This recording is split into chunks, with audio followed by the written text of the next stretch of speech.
truth? Oh, I'm all ears. Okay. The truth. I always tell the truth, even when I lie. Why do you find it so hard to believe? Why do you find it so easy? It's never been easy. You want answers? I think I'm entitled. You want answers? I want the truth. All I'm offering is the truth. Nothing more. Hello and welcome to Truthful Talk. I'm your host, Samantha DeGeorge. And with me is my co-host, Marco DeGeorge. And that's how we're playing it today. Because I didn't even tell you we're live. So yes, and you are now going to host for us today on this special edition of Truthful Talk. And Natalie is out today. She has jury duty, which we will talk about next time because I can't wait to hear about that adventure. But today it's me and Samantha. Samantha. And you're taking over as host. All right. Today. So what are we going to talk about today? Well, I think maybe we should talk about this play that we're putting up for the first time in 3 years. 3 years. And I mean, it's been 3 years since the theater has been open to the public. So we have a live theater company where we put on staged plays. And it's called Theater on the Edge. Because we're a theater company and we're right on the edge. The razor's edge. And which is what I love. I love the razors. I just love that terminology. Anyway, we're right on the edge. And meaning we're trying to always push our plays, performances, stories, we're trying to the cutting edge, but not necessarily cutting edge, meaning technology or anything else, but to the truth of the storytelling. And so we closed our last public show in October of 22. Right. That was it. October 22. And then in summer of 23, we were doing a showcase of short scenes, plays, like one-act plays, but that wasn't necessarily open to the public. That was something we were doing through the acting studio, through Truthful Acting. And the intention was to open it to the public, but that's when we discovered your cancer. Yeah, I was going to make a joke. A joke? Well, I mean, what's the joke? I don't know. That's when I got the cancer. That's when you got the cancer. That's when I got the cancer. And then, it kind of put things on a hold. But now we're back, baby. It derailed us mentally, physically, psychologically. I mean, it just derailed everything where we couldn't also put on plays, unfortunately. And so the theater's been dark for a couple of years. We haven't really done anything. And then our first play back, which we just finished preview weekend. Which was awesome. I mean, what we were able to put together in the time that we had was incredible. And we have, coming back, we wanted to make sure we did this a little different in the sense of we didn't want all of the pressure to be on just Samantha and myself, which we tend to like to take on a lot of the things ourselves and do a lot ourselves. But coming back, we wanted to take it slow. So we did a couple things. One, we put together a production team, helping us with everything from design to marketing to just producing, just directing. I mean, everything, which has been awesome. Dude. Awesome. Seriously. We have an amazing team. The team we have right now is just, I'm so excited. Female empowerment. Hello. Female empowerment, because we have a collection of very, very strong, empowered women that are helping us to run the team, which is very important. I know it's very important for me and Sam, because it's hard to find that. It's hard to find women empowered art programs. And I'm not saying they're not out there. I mean, of course they are out there, but it's not the easiest thing to find. So very happy. Yeah, we want to cultivate that. And then secondly, we said, okay, we're going to come back, but we're known, our Theater on the Edge. And if you look us up, you would go to theaterontheedge.org, O-R-G. We're an organization. So and if you live in Orlando, totetickets.com. Tote tickets to find the tickets. If you want to look at our past plays, you go to our main website and you can see what we're all about. And really, one of the things that we are known for and we're critically acclaimed for is something called cinematic theater. Now, cinematic theater is all Samantha. It's Samantha doing what she does best, which is create these incredible live environments, right? How would you describe it? I would describe it as an actual place. Yeah, right. I feel like I'm a construction worker. Well, I think you are in many ways. It's actually, so it's an actual place that I'm building. So it's like a construction worker / designer, because I'm building a place and then I'm designing the place. So it's not just design, it's build and design. And what she means by building a place, because I mean, of course, if you go to theater, you'll notice they construct sets. Well, let me explain this. You want to explain that? Okay. Yeah, let me explain this. So normally in theaters, and I understand this, and I think a lot of it has to do with our space. And I'm not dogging any other theater, because this is just what I choose to do. Me, Samantha DeGeorge, this is my personal choice. Every other theater can choose what they want to do, and kudos to you guys. Awesome. But what I choose, my personal choice, is when I'm building a space, like if I'm building a wall, right? If I choose to have a separation, if somebody's going to walk into a door and I want to build a wall, I'm not going to build it with plywood and a 2x4 holding up that plywood, because when an actor slams that door, it's going to move. Not even plywood. They use that, what is that? Like that thinner type of wood. So it moves real easy, right? Well, like Luan? I don't know, but they use like, they use like, or it's like a 1/4-inch plywood, but they use the sets so they can move real easy. But when you slam it, the whole wall, the whole wall moves. Yeah. I can't do that. Like for me, like I don't want to do that. So I actually build it with drywall and 2x4s. Like I'm building it. You're building a real wall. I'm building a real wall, like to code, where this is why. And it's amazing, because not only is it that, then we'll put in the electrical. I mean, we build an actual wall. Right. So there's a lot of research to do. That's why I feel like I'm a little bit of I should probably get my license. A little bit of a construction worker, because like I've had to learn all this stuff. And I've learned a lot from Chris, which I call Hammer. He's kind of like my right-hand man when it comes to construction. I've learned so much from him. Chris Ivers is an amazing person. Yeah, he's so cool. And so anyway, so it's a lot of building too. So I'm building with drywall, and then, I'm filling it and sanding it down, and it's a whole process, which, people are like, oh, but then how do you tear it down? And it's like building a house and then having to tear down the house. You got to take this drywall down, and it kind of hurts my soul a little bit, Every time it hurts. every single time. But that's what I do, because then once I build that and I frame it and everything, and then I design it, then you got to tear it down. But yeah, so that's what I do. What was the question?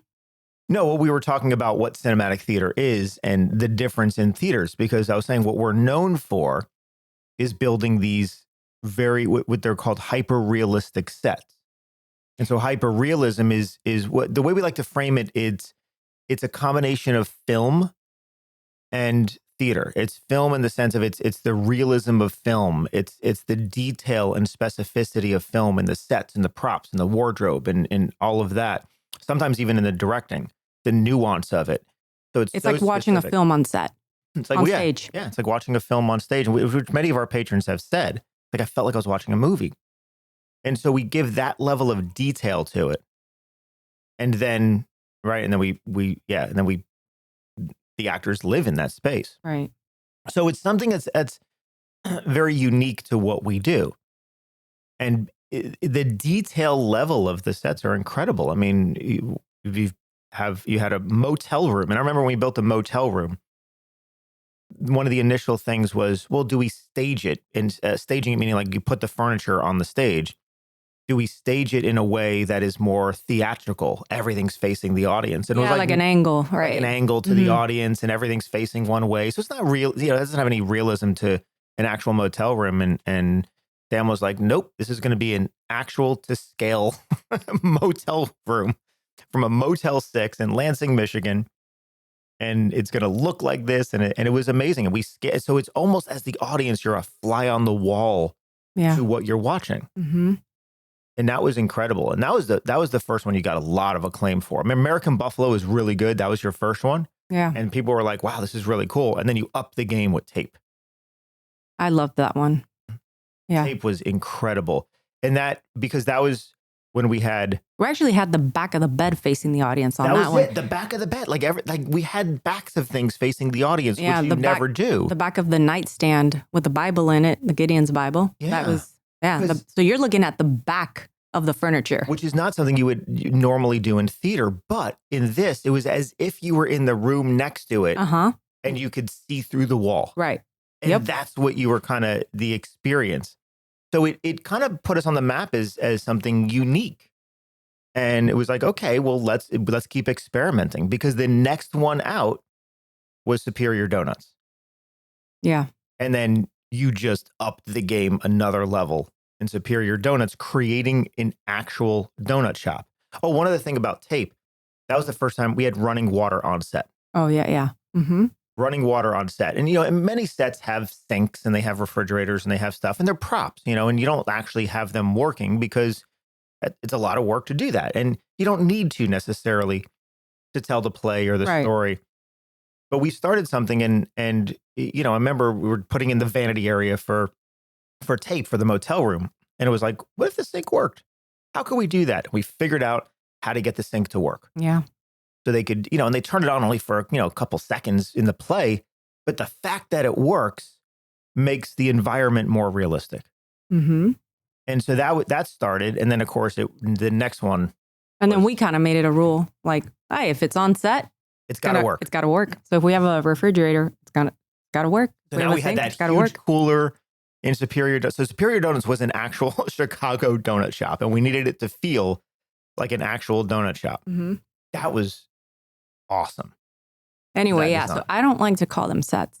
They're not sets. They're Everybody calls them environments. sets. They're environments. They're environments. Yeah. The set feels like, I don't know why. It just doesn't. No, but I agree, right? Because a set feels temporary. A set feels which it is. I know that's what it is. But ours are environments when we go to that cinematic level. Yeah. Because they're not temporary things that we can just take down. I mean, we would have to deconstruct and then reconstruct. I mean, it's actual construction we have to go through. Yeah. And that's just my devotion to it. And again, that's just because I think I learned this lesson from my mom, because I was thinking about this the other day, because I got asked this question the other day, like, why do I do it to the level that I do it? Right. Because I don't have to do it to the level that I do it. No. And it's like, why do I do this? And obviously I have a love for it and a devotion to it. But why? And I was like thinking about it. And my mom always taught me, like, everything that you do, you gotta like do it with excellence. Everything you do in life, make sure you do it with excellence. So I think that lesson like stuck with me. And I think and it's not that everything I do in life, I do it with love, right? Because I don't. But because I love this so much. It's like the one thing in my life that I absolutely adore, which is why I think a lot of my healing now after my cancer has started now that I'm back doing, the design. It's because I love it so much that it's like, okay, that's why I put so much detail into it, because of my love for it. Yeah. So I think that's why I go to the extreme in it. I think that things that I love so, that's why I have my Harry Styles obsession is because I love it so much. I go into I go so far into it. And I don't know if it's a personality thing. It could be a personality thing. The things that I obsess over, like, I go above, far and beyond. Which is really neat to see. I mean, it really is. There's such a creative life to all of that. Like when I put up from Harry Styles, which, we have a wall tribute in our home to that, which is awesome, right? It's like that. It's because it's not just like stuff just thrown in a corner with Harry Styles on it. It's like meticulously done. No, that's why I like this blanket. Like when the dog gets on the couch, like, don't mess up the blanket. It's gotta be placed properly. It would be just perfect. Yeah. Like on stage, the plants. I was showing Alexia the other day when we were talking about it. Like the way to take care of the plants, it's not just about placing it.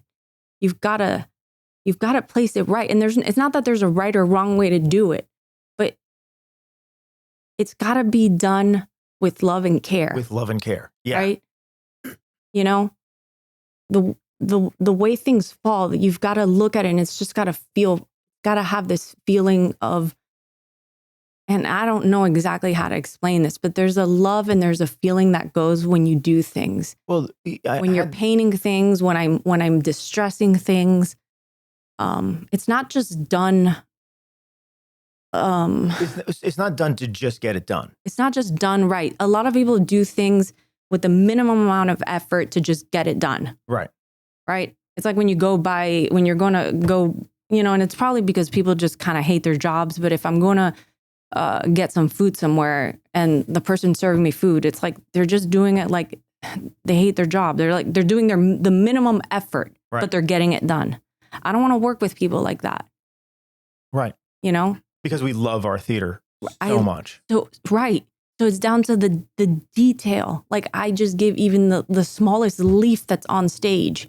Yeah. I want to take care of it. Like, and I talk to the plants before every show. I love it. And I'm like, are you guys ready for the show? I love it. You know, and after the show, I'm like, you guys did so good. Like that is the love. And I get emotional. I know it sounds stupid, but I actually get emotional. Well, because you love it. I mean, I think the emotion is part of the love. It's the passion, right? I mean, that's part of that emotional pull. When you love something so much, you have an emotional attachment to it, which I think is amazing.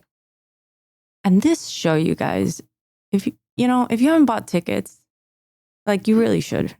If you're sitting on your couch and you don't want to go outside your house, you don't have to leave, but leave for us. Like come to the show. This show's come support the theater again. Yeah, this show is beautiful. So a couple things,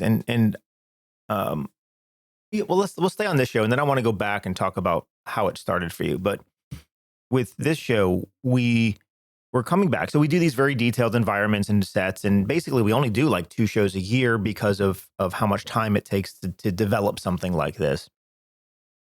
And one of my inspirations was Universal Studios, like the Twister ride or one of these things like where you go to it and it's so immersive. And it's like, oh, I want to create that for the audience when they go see a theater play. I think it'd be really cool to do that. And we've done that. Like Boom was so immersive. And like, we have all these plays that are immersive. But in this one, Sam had been away from it for a while, building the sets. And cancer has been a struggle. Not just going through the chemotherapy and what that journey was, the afterwards. So Sam's been in remission for a year, but the journey's not done. There's a psychological journey. There's a emotional journey, a mental journey, a physical journey. All of those things. It's interesting going through the experience. And of course, it wasn't happening to me, but I was there the whole time. And the thing that I observed is the journey really started on the day of her last chemo. Once that was done, that's when this whole other journey began. And so many people think that, oh, great, you're in remission, cancer's done. And it's not. That's almost the beginning of this very long healing journey that takes years, is what we're experiencing. And so, coming back to the theater, which was very important to both of us, the idea was, let's do something that is more accessible. Let's do something that allows us to get back into theater, but maybe we don't have to go to the lengths that we've done before. Let's make sure the acting is really strong, the story is really strong, but we don't have to do all of the physical things that we've done. We don't have to do all of the technical things that we've done. We can make it a little more accessible for us to be able to produce it and get back on stage just to get back to our creativity. So we said, okay, we're going to do Birds of North America, which we just loved the story.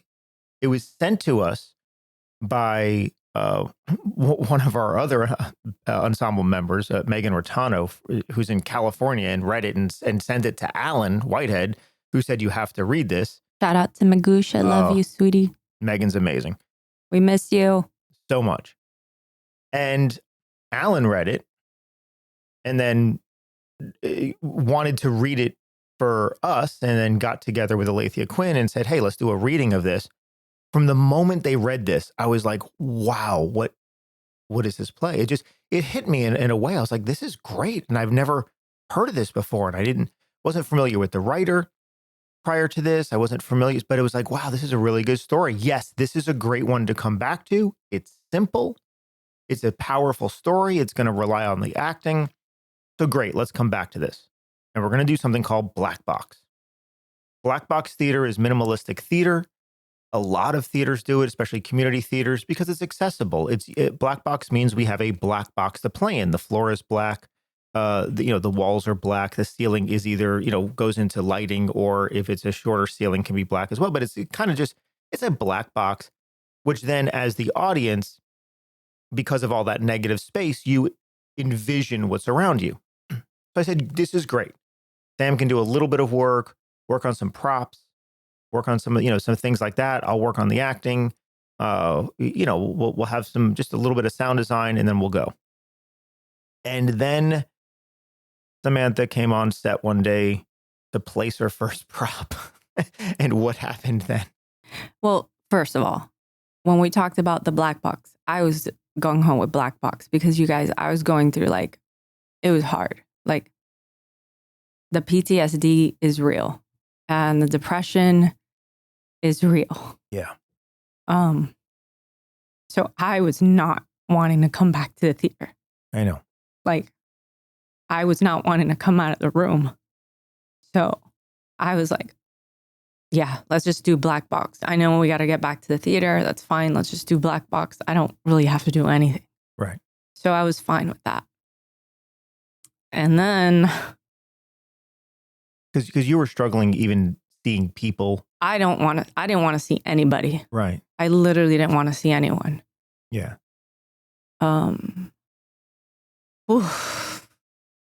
So yeah. So then it's like, well, we have to have at least a table, right? For the actors to sit on. That's what I was thinking. Maybe because initially we were thinking, well, maybe just a bench or a table, a table, something for them to the whole time. A table for them to sit on. Right. That's it. And that was it, you guys. And I had, anyway, I don't want to get into a lot, but it's okay. Well, I had lost my physical strength. There was just a lot that I was dealing with. You couldn't even, right, when you woke up in the morning, you couldn't even make a fist. Right. And I had talked about that stuff, but I had lost a lot of my strength, which was hard for me because I pride myself in my strength.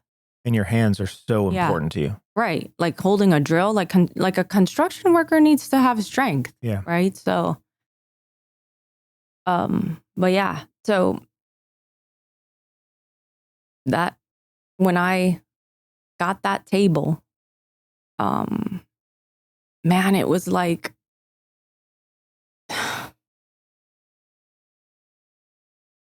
it was like the 3 years,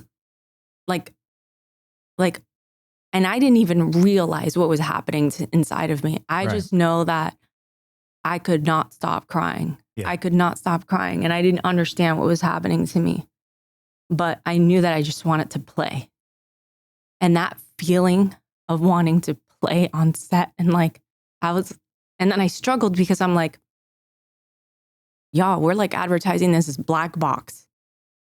And I just want to play and put more stuff on set. And Marco's like, just go ahead. Just do whatever you want to do. And I'm like, but this is black box. And then we're like, who cares about labels, right? So what? I guess we'll just call it cinematic black box. Yeah. So I just kept going and going and going and going. And I guess people are not going to complain about it, right? No, of course not. We're giving them more than they're expecting. But it was interesting because you're like, yeah, but what about these bricks? Can I put bricks down? Yeah, definitely. What about this? Absolutely. What about this? It's like, yeah, but and it was just like, what if I was like, yeah, just go. Do as much as you possibly can, do as much as you want to do. The only reason we were pulling back was for you. Yeah, right.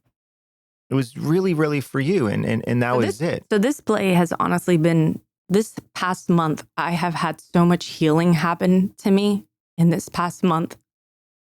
I feel like this past month has been the beginning of my healing. Yeah. Like literally. I think so too. Watching you create and watching you in the theater is so inspiring. I just want to be in the theater 24/7. Yeah. Yeah. I think it woke up something back in you again that maybe went dormant as well. Oh yeah, for sure. So which to me tells me how important the arts are for Yeah. people that are going through any type of anything like PTSD, any type of depression, like anything. The arts are so important. So whatever type of creativity that people have when you're going through shit, like man, just do it. Like because the logical mind and the analytical mind when you're just sitting in bed and you're like that shit like is horrible. Yeah. You know, but crocheting or just doing something that's creative that can get you out of that, that's the best. Yeah. Yeah. Channeling it into something. Yeah. Yeah. Because watching you in that theater, and even when you're like, oh, listen, I'm just going to come by just for like 30 minutes, an hour, I just want to do a couple things. 8 hours later, you're still like, wait, I just got one more thing to do. It's just so much. And you're having so much fun. And I see it in you. And it's like, oh my God, this is so great to see this life come back in you when it was, a lot of it was taken away. Yeah. I felt like I had lost myself. Yeah. And I know you didn't know if you were going to get back or have the ability to get back to it. And that was hard. I mean, it's hard to witness. I know it's hard to go through. It's also hard to witness because I know how creative you are. But you did it. And to feel like you lose your creativity, that shit sucks. Yeah. Yeah. Because I didn't know if I was ever going to do that again. You didn't know if you were ever going to do it again. And that was what Black Box was going to be. It's like, listen, if we got to put up plays in Black Box, we can do that. We have to hand it off to another team. And the fact that I was okay with that, like that showed where I was at mentally. Yeah. That I was like, I don't care. The fact that I didn't care. Right. Right. That showed the level of depression you were in. How are you feeling now that you created this once again incredible set? I freaking love it. Yeah. I love this set. I love it so much. So if, when you come to see the theater, it's what we call half black box, or I love the term you coined, cinematic black box. I love it. I love it. We still have black curtains hung up. We still have, a black floor underneath. So we didn't go as far as we normally could with cinematic, but it is really close to cinematic. Yeah, I still got like these black velvet curtains. Yeah. Which, I mean, to be fair, they're outdoors. Yes. So we still have to do that. So even if we were doing it cinematically, I'm not too sure how we would do that anyway. So it's pretty close. And the wardrobe design you've done, just really everything. And then that inspired me. It's like, all right, we're doing this, then I'm doing tech design. Oh, your tech design is ridiculous. It's like, okay, we need to feel like we're outdoors. We need to, we're in an atrium of birds. Yeah, we need to have directional sound. We need to, So it's like, all right, let's go all in on this. The sound design is beautiful. And it's just, it has been such an amazing experience coming back to the theater. Mm-hmm. And then on top of it all, I mean, outside of just, our experience and the team and everything else, creating this whole thing together. And listen, it's not, just Samantha or myself we have a team that is supporting us, that without that team, we would not have been able to put up this show. Not at all. Not at all. So, and that's what I love, is that we have this great team that works together, works cohesively, very collaborative, very positive, and everyone is working with this sense of excellence. Yeah. And it is amazing, amazing, amazing. And we couldn't be happier right now with that. But on top of everything else, the story. This story. Beautiful. Right? It's something, and again, I wasn't really familiar with the writer before this. Her name is Anna Ouyang Moench, and she writes for television and other things as well. I mean, she's actually very well known in the industry, but as far as on stage, I wasn't really her plays. I wasn't, but man, this thing is powerful. And then with our two actors, Alan Whitehead and Alethea Quinn, they are doing something. So it's a father-daughter story, right? Which alone, right there, just parents and children, there's some powerful things there. And so this is a story about a father and a daughter that takes place over 10 years. So there's like 10 different scenes, and each scene is a year, like a different year.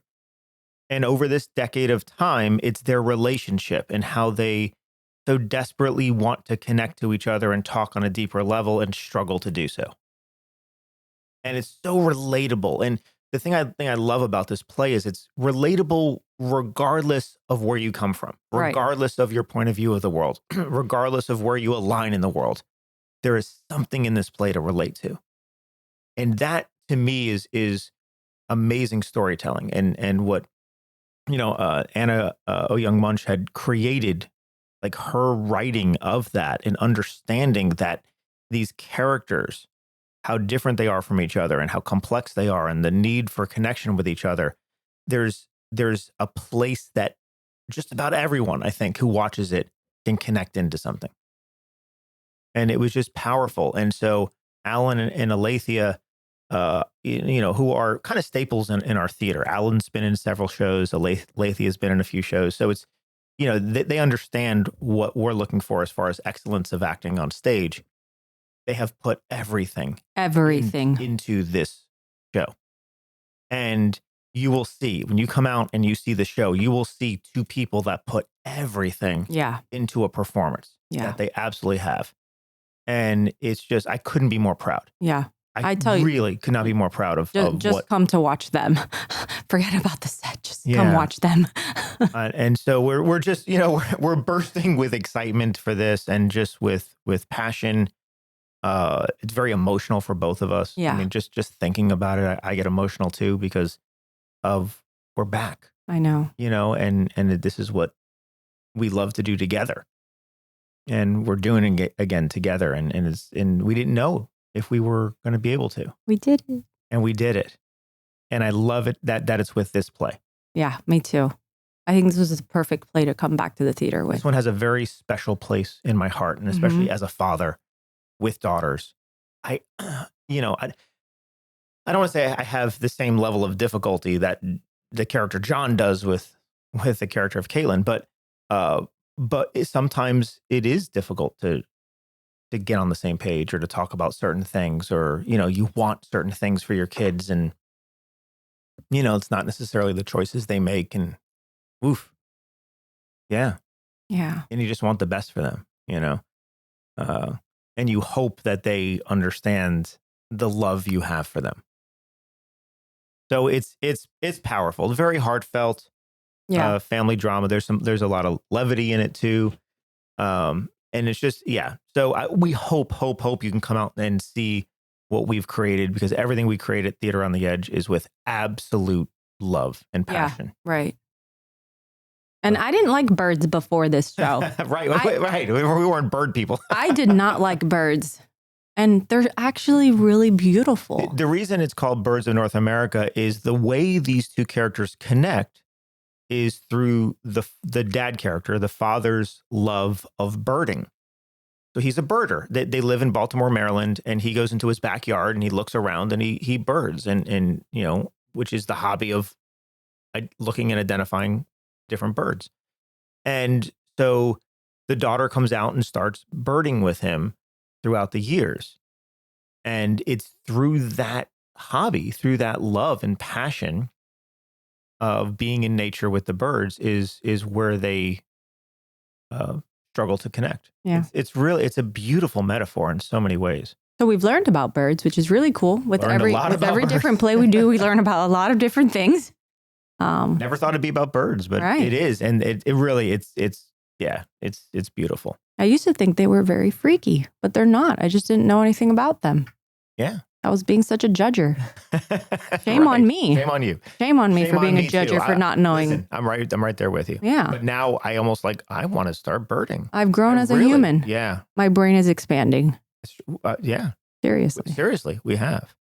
So, all right, before we go on to the next thing, just again, if you please come out and see it, it's totetickets.com, TOTE, and then tickets.com. You can go there, and that's where all our tickets, our showtimes are, or theaterontheedge.org, O-R-G, and that's about our theater and everything else. You can still get links to tickets from there too, but we would love have you come out and see the show. And then after the show, you can talk to us and see us as well. So now I want to go back to what we were talking about earlier, because when we started the theater in 2016, we initially put on, we re-staged something called Venus in Fur. It was a show called Venus in Fur that was initially staged over in the Henniger Center in Melbourne, right? Pam Harbaugh had directed that. And then we had talked to Pam and said, hey, would you be interested in restaging that over in ours? Because it was a 2-person play, and it was 2 of our actors from Truthful. And that was the first one we did as kind of a test. It wasn't our first official play of Theater on the Edge, but that was like our test of, could we do theater in our space? Yeah. And that was the first time you designed anything. Yeah. Was that where you started to realize your love for design? Not that, I mean, you always designed like Halloween and things like that. But as far as theater, dude, I had never ever done anything before like that. Right. Yeah. But was it that play, or was it American Buffalo that got you, like, that really piqued your interest? It was American Buffalo. American Buffalo. Yeah. Because I remember, you did the pole. There was a pole that was needed, and we had an electrical panel for Venus and Fur, and we had some things. So you did some design. I played a little bit with Venus and Fur, but it was so minimal. But with American Buffalo, like I went from 0 to 100. No, it was ridiculous, because we were thinking I created like sets in theater. It was like what was that show with Red Fox? Sanford and Sons? Yeah, Sanford and Sons. I literally created a junkyard. Because it was a junk shop in mid 1970s, South Chicago. So it was like kind of like a, rundown kind of junk shop. I surprised myself with that, because this was something I had never done before. I never studied this. I never went to school for design. Like, this was something that I did research on my own. Because the realism of that set was incredible. And I mean, I remember when even like the critics came out and we had review, they were blown away. They were like, hyper realism is. I just remember when you said, oh, we're going to do a play and it takes place in the 70s and it's a junk shop in Chicago. And then I started researching what a junk shop in Chicago looks like. And it was like, I could only think of like Red Fox, Sanford and Sons, and kind of just started researching stuff. And then one of the first things that I found from that set was I found an estate sale, right, that a guy had a big bin of newspapers that his grandma passed away or something, and she was from Chicago, and she had collected newspapers her whole life. And she had a huge bin of newspapers from Chicago from the 70s. And I was like, what are the chances of me like finding this? And I put them all up on the wall. I thought like this would be great, of just like I went through articles of like, what are the important things that would have happened in Chicago, like back in the 60s and whatever. And she had like collections of stuff. So I put these like important things that happened back then, because I was like, I guess this is what the owner and the owner would have put up, like important things that happened in Chicago. So I like plastered the walls with. I remember newspaper. that. I remember. Yeah, right. The newspaper articles of the most important events that. Some of them I was familiar with, some of them I wasn't. I was like, wow, this is really cool. And things that I learned too. And I just thought that, so I think American Buffalo, no, it's not that I think, I know it was American Buffalo that started my love of like the research, and wow. But it was beyond the research. It was like, okay, so we need a floor. It was like, okay, I'm going to do a certain type of carpet. And it wasn't just like I'm putting down a floor. It's like, no, it's going to be a certain type of carpet. Yeah. And then you take this certain type of carpet and you dirty it up to be a junk shop carpet. Yeah. Like the authenticity and the detail of just that goes into the carpet, the walls. Yeah. Well, I mean, I have, and I say a makeup background, and not as far as something I studied, but just things I played with, like my whole life. Just I always loved makeup, so I always did stuff for Halloween. But yeah, but how do you go from makeup to then I'm going to do a whole wall that looks like it's been run down for years, or I'm going to do a carpet that has stains in it, that you're creating the stains and by playing. Wow. Because that really did, the authenticity of that set, we weren't expecting. I don't think Pam was expecting when she said, "Hey, let's do American Buffalo," and because Pam Harbaugh directed that play and was very much involved in that process. So I mean, I know she was. I was playing because I would go and look at a wall that had been rained on or had been just dormant or like sitting for a long time and just look at it. And what does a wall look like? And take pictures. Like I would drive around and do that. And so a lot of research and then just play. And that's what I did. And that's how I learned. And it wasn't even, the cool thing is it wasn't even just the set. It was like when the characters left, the outside environment. Like you'd open a door and they're going backstage, but to the audience, there's an outside. Mm-hmm. And you even set designed into the outside with a brick wall that was graffitied, and there was a window that was like all dirty and it had like bars on it, but it was a real window. Yeah. It wasn't a fake window. It was a real window. That's why I'm saying, like, when I love something. And then you even had in the other side, when there was like the bathroom area that the character Bobby would go into, right? He would open the door. There was a full-length mirror that would face the audience. Now, we never do that. You never face a mirror to the audience. Somehow you were able to create a mirror facing the audience that did not reflect to the audience. And it was like, this is the type of stuff that was just so authentic. And our first exposure to it was, I mean, even... Well, I had to make the mirror look dirty. Yeah. Like, I mean, obviously, they're not going to be cleaning a mirror, right? Right. So it's got to have like smudges and all that on it. And, you know, they're probably looking at Playboy magazines and putting that up. So I did that. And there was ways around it to hide the reflection of the audience. So once we went through American Buffalo and you got the acclaim for it, and of course, and you're getting all the feedback of everyone's, I mean, you know, I guess what we kept hearing over and over was like the set is another character in the play. That's how much everyone loved it. Did it click for you? Okay, this is now the level. Or then when we went to tape, which was our second here's the play. Thing. I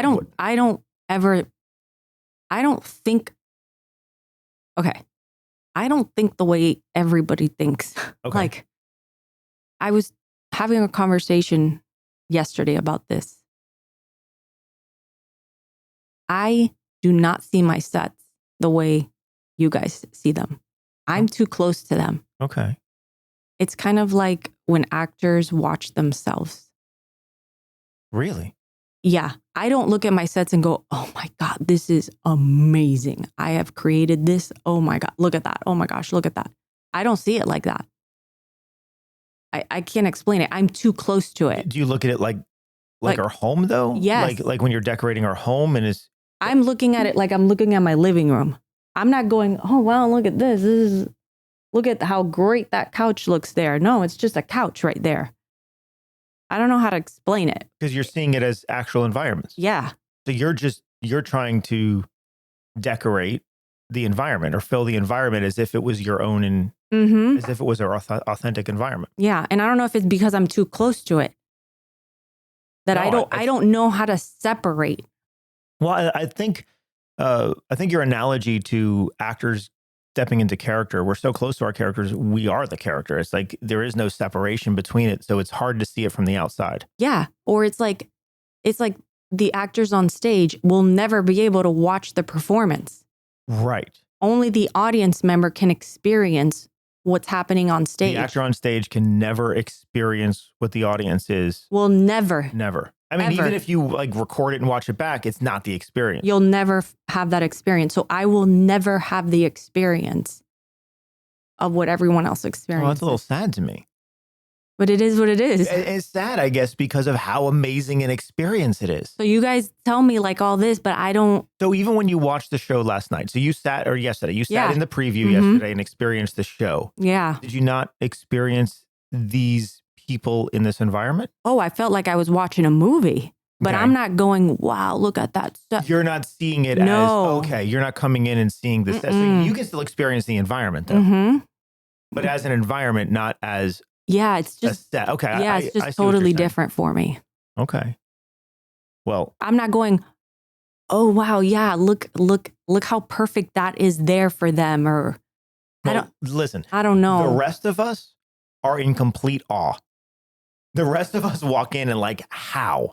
How is this done? Steak and I Gracie, how was that done? Right? Talk radio, how is that done? Because the environments are so specific. Remember in talk radio, I think we had someone point out there was one VHS tape that you had on there. Like, well, even though it was a the Rocky Horror Picture Show or something. It's like, well, even though that came out in the 70s, the VHS didn't come out till a year after this, and even our patrons are looking out for us. And we're like, oh, we got to take it off the set then. Yeah. If it didn't exist in this time period, it does not belong on set. I said, you got it, dude. Yeah. Because that was, Yeah. right? You're that specific. Yeah. Mm-hmm. I love it. I think it's so fun to play with time period and location, and just, I think just immersing ourselves in that. I think we grow as humans doing that. I think we learn from these people in these places. Yeah, 100%. And we get to experience things. And that's why going to Black Box wasn't our first choice. It wasn't like, oh, let's just do this because we want to put up more plays a year. And I love Black Box. Don't get me wrong. I think Black Box is incredible for the right show. Like, there's something very hauntingly beautiful about Black Box. I love, but it's just not what we do. And the reason we never said, well, let's just do Black Box is because there's so many other theaters that do it and do it well. It was like, well, what's our lane? What's our niche? And ours is cinematic theater. And so that's why we always did that. Yeah, it's not, in no way is it a slight, just like musicals, right? It's just like, there's so many theaters that do musicals really well. Why are we going to? You don't want to do nonsense? I don't want to do nonsense. I don't ever want to do nonsense. Christmas Carol?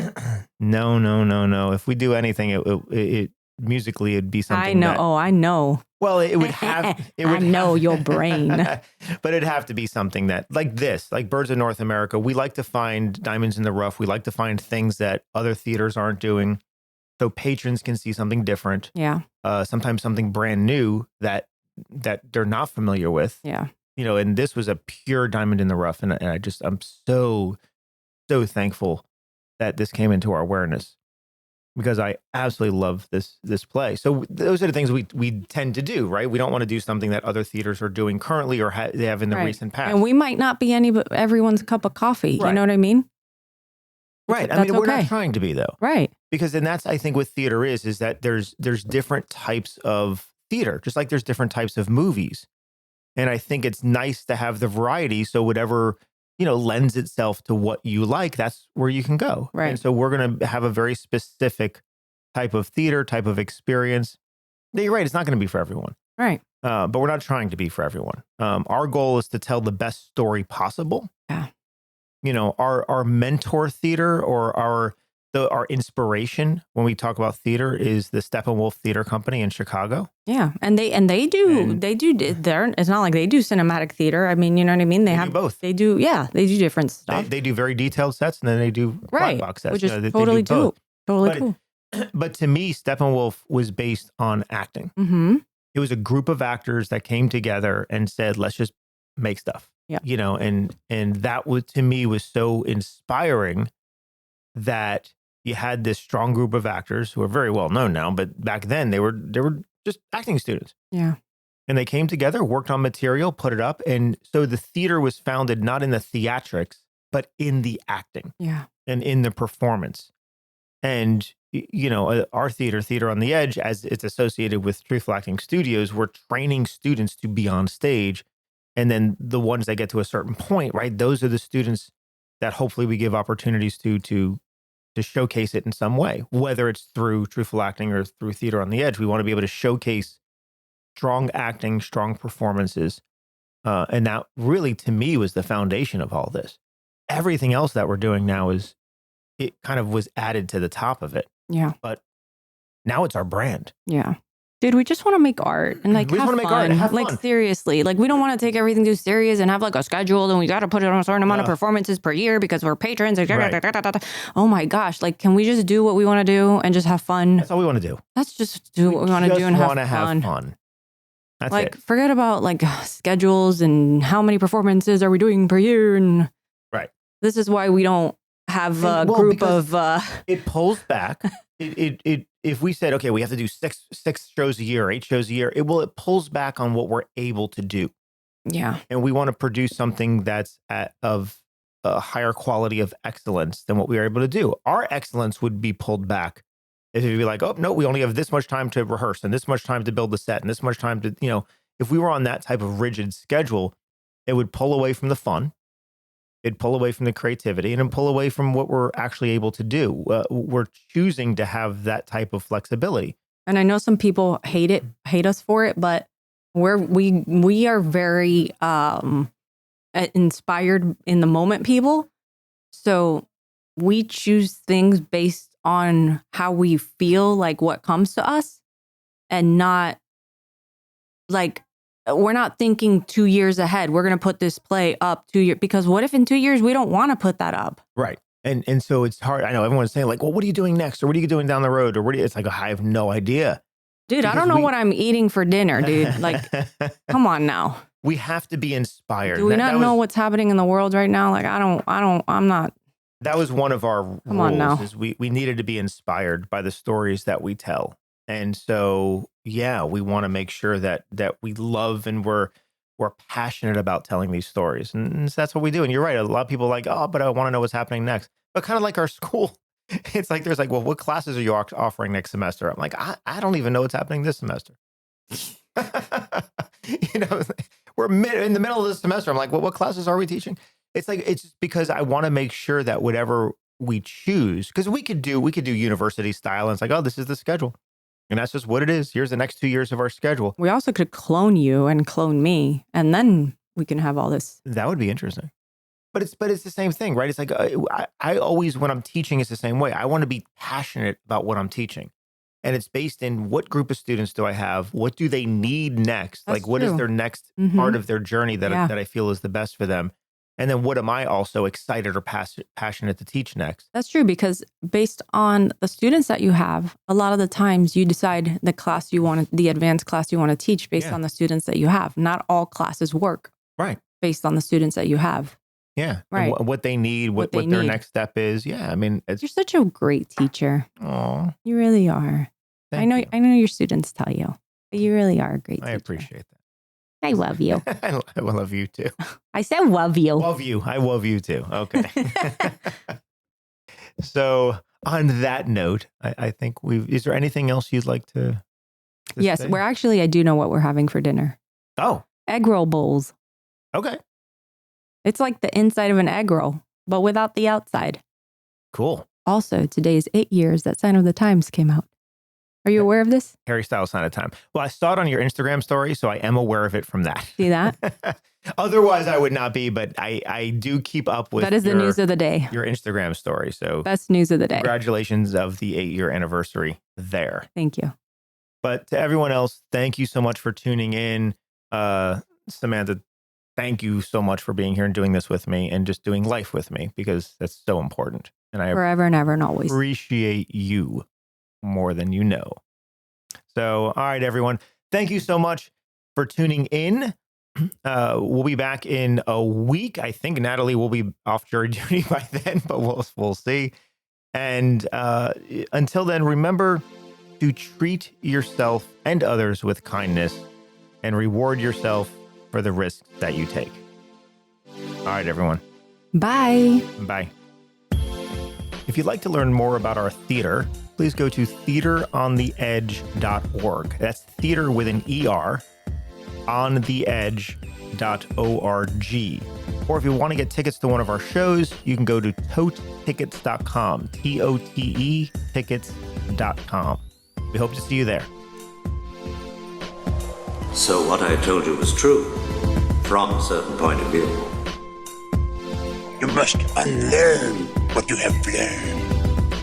I know what you're trying to do. I'm trying to free your mind, but I can only show you the door. You're the one that has to walk through it.